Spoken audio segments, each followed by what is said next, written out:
everybody, this is Eric Worre and welcome to networkmarketingpro.com. Today I want to go through the 10 deadly sins in network marketing. Sin number 1, overinflating your product or service.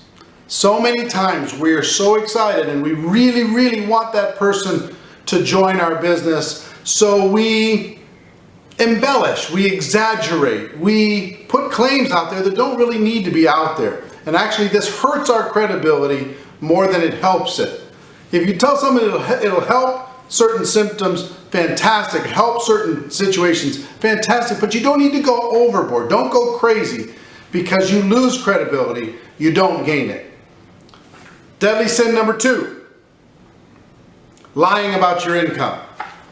I will tell you, as I'm going through all of these sins, I will tell you I've engaged in most of them, not all of them, but I've engaged in most of them over the course of 25 years. Anybody that's been involved for that long and says they haven't engaged in any of these deadly sins is not telling you the truth. But embellishing your income, sometimes somebody will share with someone else, oh, you know, here's let me introduce you to my friend and they're making this amount of money, and you don't correct them, you don't stop them. That's the same as lying. Going up and doing a testimonial, maybe your income's dropped a little bit from your highest ever income, and you say it anyway, or you feel like you have to inflate it a little bit more or a little bit more. It hurts you on the inside and it crushes your credibility. So that's deadly sin number 2, lying about your income or misleading people about your levels of success. Deadly sin number 3, talking negatively about a distributor, about your company, about anything, frankly, in general. Nobody wants to follow a negative leader.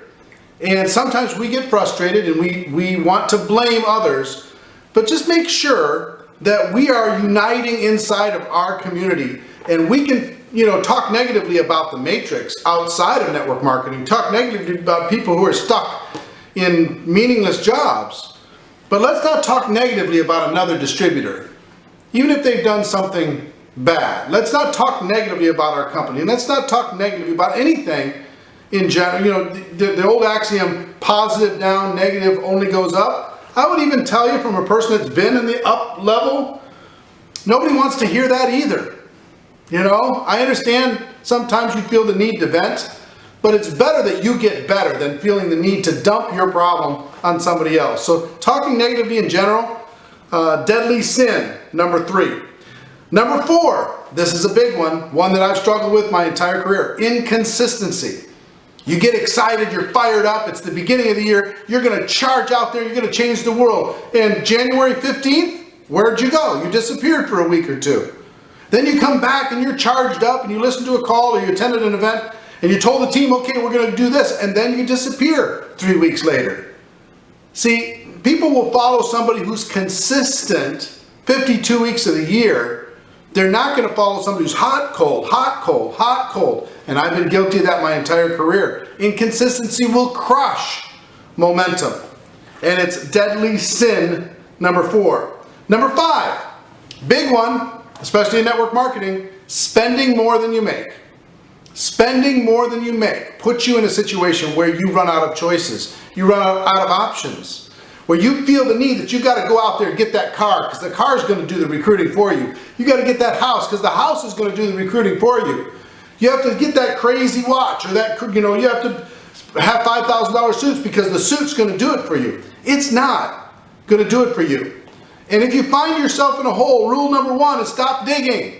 Stop going farther down in the hole. Get your financial footprint small and have choices, have options. Have freedom to be able to invest in your business without feeling like you have to feed the monster all the time, the monster that you created. So, spending more than you make, deadly sin number 5. Number 6, stealing somebody else's distributor.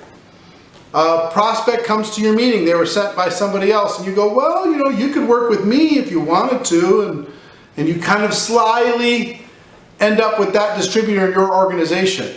Or you take somebody who's happy where they are somewhere else in the organization. You say, well, why don't you sign up your wife or your brother, your child or whatever, and just come build with me. Stealing somebody else's person, it's something that will absolutely crush your credibility. It's hurt me. I've fallen susceptible to it a few times in my career, and I wish I hadn't done it every single time. Everybody loses every single time, and you can rationalize anything. Somebody comes to the meeting and that person, they hate that person that sent them to the meeting. Well, you know, you feel like you're in a tough spot, but really, that's not your prospect. So don't do it. It's not worth it. Next is deadly sin number 7. This one's a big one. Sleeping around in your company. Whether you're single, whether you're married, going and finding some attractive person at the convention, finding some person in your organization and deciding that, you know, hey, that'd be fun. That'd be interesting. It will crush an organization. It will crush an organization. Whether you're single or you're married. If you sleep around inside of the organization, it's an absolute deadly sin. That's number 7. Number 8, the public drunk or the addict. The person who is engaging in inappropriate behavior publicly. What you do privately, that's up to you. It's still going to be an issue, of course.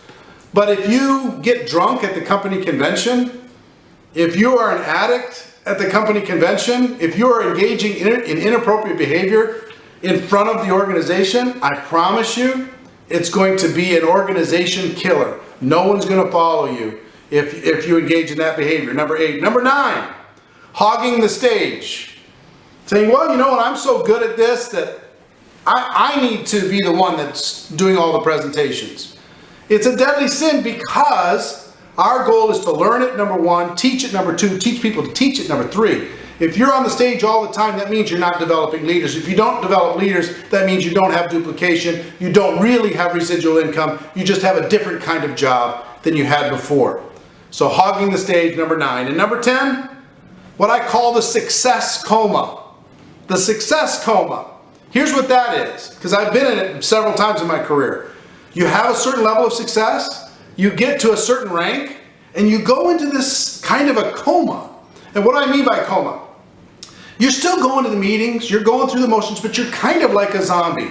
You're not passionate anymore, you've lost the drive, you've lost the push, you're not really recruiting, you're telling people to recruit, you're not really building, you're telling people to build, but you're still there, you're still going through, you're still saying all the right things, you're just not leading anymore.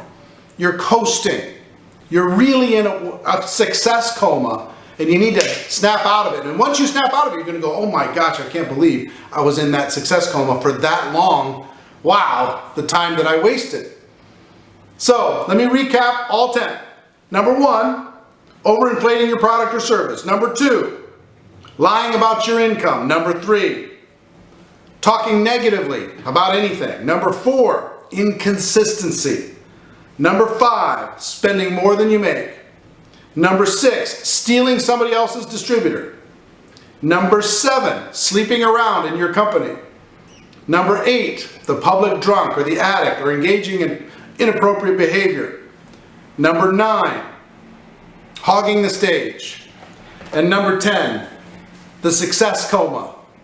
So after 25 plus years in this profession, I've seen all of these things. I've seen what they do to organizations. What I would tell you more than anything else, just look for these, see if any of them struck a nerve.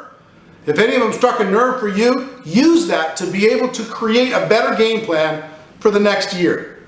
Use that to say, okay, I'm going to get away from that bad habit and I'm going to engage in this new good habit. I'm going to replace that bad habit with a good habit. I'm going to change. I'm going to get better. I'm going to make this next year my best year of my life. I hope that's been valuable to you. And ladies and gentlemen, my wish for all of you is that you decide to become a network marketing professional. You decide to go pro, because it is a stone cold fact that we have a better way. Now let's go tell the world. Everybody have a great day, and I'll see you tomorrow. Take care. Bye-bye.